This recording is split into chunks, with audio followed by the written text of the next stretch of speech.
get the chance to travel the world, but I don't have any plans. So wake me up when it's all over, when I'm wise. Hello YouTube fans, back again. And now as I've done the Roger Moore Bond films, why not go through the very first Bond movie what started it all. Let's go back into 1962 to see Sean Connery make his first appearance. Now as you know, the Bond movies were taken off the Bond books, and Albert R. Bottler and Harry Saltzman wanted to make movies of them. They looked for a lot of actors. One of them, funny enough, was going to be Roger Moore. But to us at the time, there's a lot of rumours. One was Albert R. Bottler didn't like him, which I think might be rubbish, because as we all know, they had him live and let die. And the other was he was doing the same, and he was typecasted to do the TV series. So the rest is history. We had a lot of actors, well known. You'd either do two of them and only one. And at the time, they were someone a bit more admitted. So they went for Sean Connery. Sean Connery, as we know, was going thin on top, so he wore a special tailor-made wig, and he had his suits tailor-made. And I think they made the right choice, because Sean Connery was debonair, he was definitely good looking, and he was smooth. And I think even though Albert R. Bottler didn't feel he was comfortable to be like the book, and Ian Fleming was a bit rarer, I think Sean Connery fit it to a T. Starts off, as you know, it's in Jamaica, and so don't forget the iconic song and the theme tune to James Bond would later be the theme tune to them all. First time you saw the Dun Barrel, and again you got the Three Wise Man song. Again, as I was going to say, it's shot in Acapulco.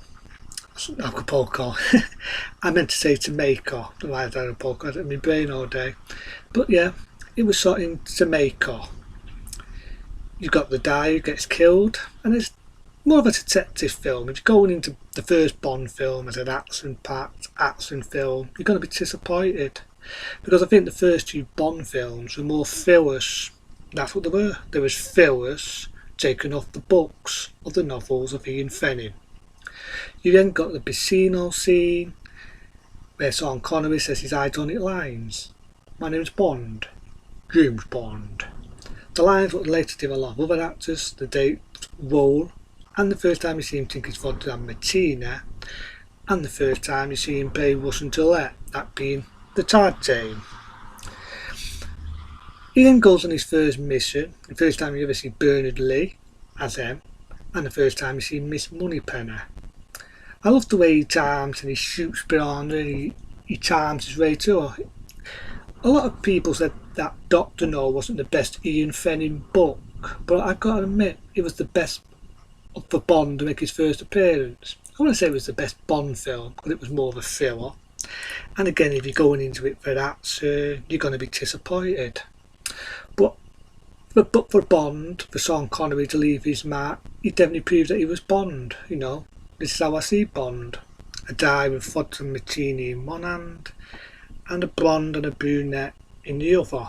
And all the tap lines, it's kind of funny now, but if I use them tap lines in today's era, I'd probably get laughed at.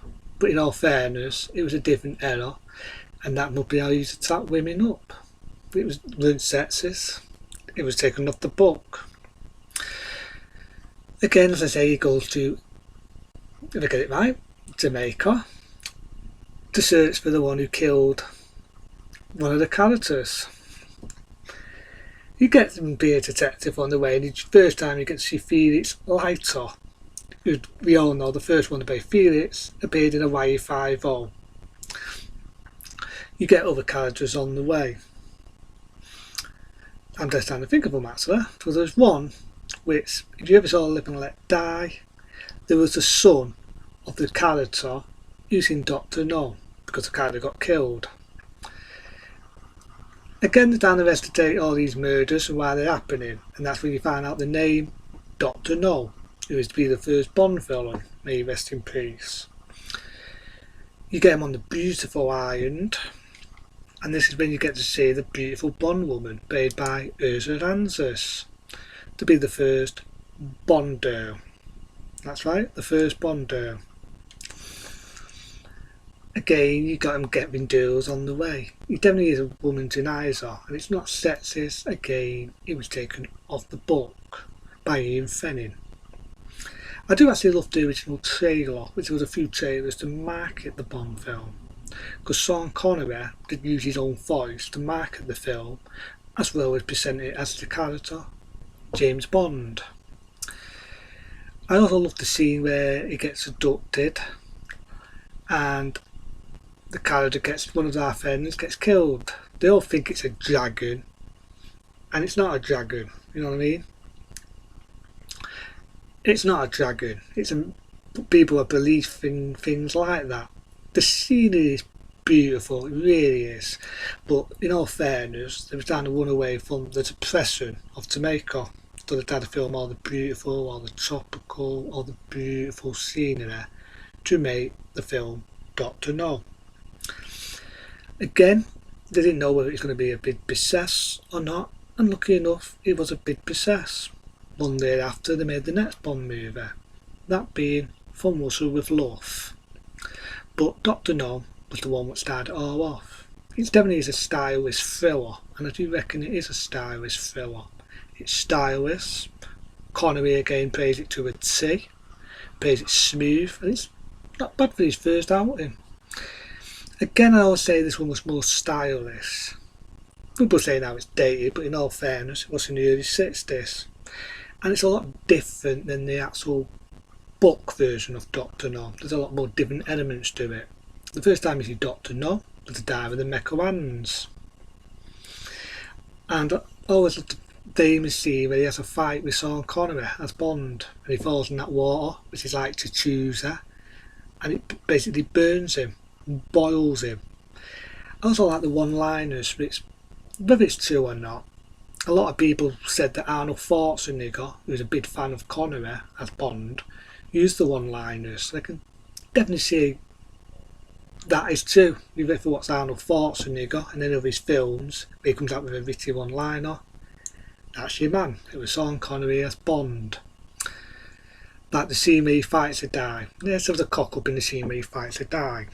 Gets a die, gets him in one arm lock, hits him with this hand, so it turns into this fucking hand.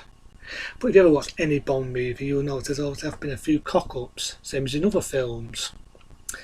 Again, Dr. No, it big records. It's not a bad film. I actually love Dr. No. It's because it made Ursula Andress, who was a sex symbol at that time.